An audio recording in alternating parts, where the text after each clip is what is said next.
Este homem assistiu enquanto sua esposa era levada por um garoto branco rico, mas ele não se atreveu a resistir. O filho Sion perguntou ao pai o que fazer. Allen não queria desistir na frente do filho, mas só conseguiu dizer uma palavra e, inesperadamente, Sion testemunhou o assassinato de seu pai com seus próprios olhos. Os outros negros também ergueram os olhos. A senhoria viu isso e imediatamente disse a alguém para enterrar rapidamente o corpo de Allen, ao mesmo tempo dizendo a Sion para não chorar, e então ela o levou para sua casa, ensinando-o a ser um servo adequado. Também era muito melhor ser um criado em casa do que ficar curvado no campo colhendo algodão. Apesar de sua pouca idade, Sion sabia muito bem sobre adivinhar as intenções dos outros. Ele estava sério e servia cuidadosamente a cada pessoa branca. Muitos anos depois, Sion se tornou adulto. Ele não queria ser machucado como seu pai novamente, então ele se preparou para deixar este lugar silenciosamente. Sua mãe também começou naquele dia, não querendo abrir a boca para dizer mais nada. Depois de se despedir de sua mãe, ele saiu imediatamente. Mas o mundo lá fora era muito mais difícil do que ele imaginava. Ninguém para lhe dar emprego, ninguém para lhe dar comida, ninguém para lhe dar um lugar para descansar. Em todos os lugares da estrada, podiam-se ver os trágicos cadáveres de seus compatriotas. Tudo mudou depois disso. Em 1957, ele trabalhou como garçom num restaurante de alta classe. Um nobre perguntou-lhe se negros e brancos deveriam ir à escola juntos.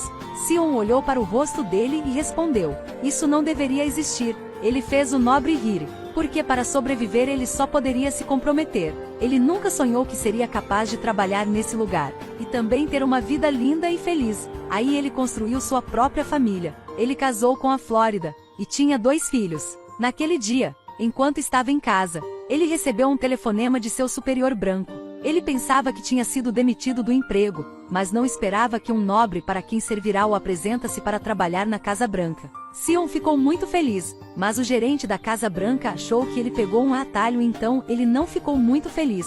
Vendo isso, Sion não entrou em pânico. Usando sua experiência, ele apresentou a garrafa de vinho na mesa para ele. Por conta disso, recebeu a aprovação do gerente. No primeiro dia de trabalho, ele conheceu o mordomo-chefe que o apresentou para trabalhar aí. Adiantou-se com vontade de agradecer ao mordomo-chefe, mas o mordomo não quis prestar atenção nele. Servindo na Casa Branca pela primeira vez, Sion estava extremamente nervoso.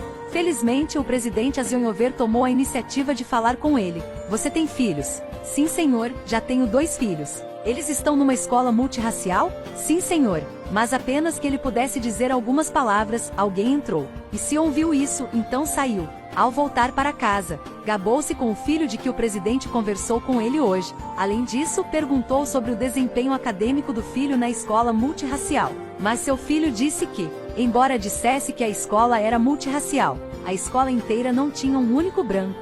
Ouvindo isso, Sion ficou pasmo. Muito em breve, era tempo de mudar o presidente. Mas Sion ainda ficou para fazer seus trabalhos anteriores. Ele ainda estava satisfeito com sua vida agora, mas ele não sabia que sua bela vida seria interrompida pela batalha que se aproximava. Num restaurante, havia um grupo de negros sentados em assentos dedicados que apenas brancos podiam sentar. O pessoal de serviço, depois de ver isso, chamou diretamente alguém para afugentá-los, mas eles não se mexeram. À noite, um grupo de brancos começou a realizar uma série de ataques pessoais contra eles. Como resultado, o grupo de negros permaneceu imóvel. Isso aconteceu porque eles queriam protestar contra o racismo. No final, aquele grupo de negros foi detido pela polícia local e encaminhado para a delegacia e condenado a 1 mês de prisão. Sion também viu as notícias na televisão, quando ele viu que seu filho mais velho, Louis, também estava no grupo de pessoas presas.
Não apareceu nenhuma vez. Um dia, muitos anos depois, Sion viu Louis na TV. Ele não era mais o sujeito mal-humorado que costumava ser, mas se tornou um genuíno ativista de direita. Em 1986, Rigon tornou-se presidente. Em seu primeiro dia no cargo, ele deu a Sion uma missão secreta. Eu adoraria dar dinheiro às pessoas que me escreveram sobre os problemas financeiros que estavam tendo, mas meus funcionários sempre queriam me impedir de fazer isso. Pode me ajudar a continuar com isso? Sim, senhor presidente. Aparentemente, Rigon também era um bom presidente. Depois que Sion teve o apoio do presidente, ele mais uma vez foi ao mordomo-chefe para pedir um aumento, ou então ele iria embora. Depois de ouvir, o mordomo-chefe disse-lhe diretamente para sair. Mas Sion disse, vou passar isso para o presidente. O presidente me disse para passar para si, mesmo cuidará disso. Não muito depois, a remuneração dos funcionários também era claramente melhor. Sion também se tornou um assunto quente em toda a Casa Branca, chocando até a esposa de Rigon. Ela o convidou para o jantar oficial na próxima semana. Sion se abaixou para significar que ele definitivamente viria, mas a senhora disse que ele não viria como mordomo, mas como hóspede. Além disso, ela disse a ele para trazer sua esposa também. Sion trabalhava na Casa Branca há muito tempo, mas esta era a primeira vez que ele traz sua esposa para uma visita. Eles aproveitaram a festa com alegria. Acontece que a sensação de ser servido em comparação com servir aos outros é muito diferente. Vendo os mordomos aí treinando para se tornarem duas faces diferentes para a sobrevivência, Sion parecia ter se encontrado. Na verdade, eles convidaram Sion para esta festa simplesmente para mostrá-lo. Durante as negociações sobre a situação na África do Sul, Rigon negou impiedosamente o direito dos negros. Sion, que estava ao lado dele, também parecia ter entendido. Um dia, enquanto engraxava os sapatos, de repente sentiu que não estava mais interessado no trabalho de prestação de serviços de que sempre gostou tanto.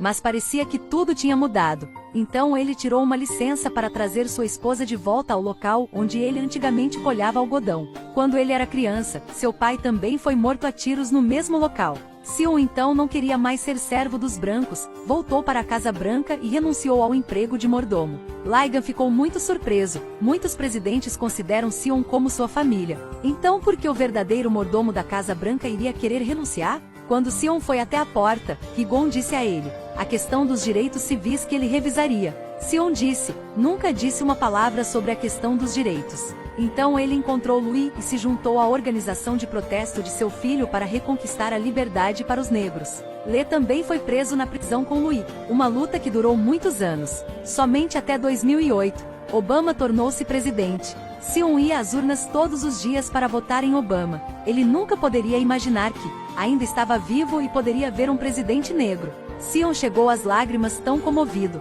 Foi finalmente convidado por Obama para se encontrar com ele. Um conselheiro-chefe veio pessoalmente buscá-lo e orientá-lo. Mas era ali que Sion era mais familiar do que ninguém. Ele também disse apenas uma frase, eu sei o caminho. Então caminhou orgulhosamente para a frente. O filme termina aqui. Este é um filme adaptado de uma história real. Sion trabalhou na Casa Branca por 34 anos, já passou por 8 presidentes diferentes. Sion também se tornou o mordomo-chefe respeitado por todos na Casa Branca. Por muito tempo, com a coragem e perseverança, Sion se uniu a seu filho. Eles juntos realizam seus sonhos. Substituem com sucesso os negros para recuperar os direitos que pertencem a negros. O vídeo termina aqui. Lembre-se de curtir e me seguir. Muito obrigado!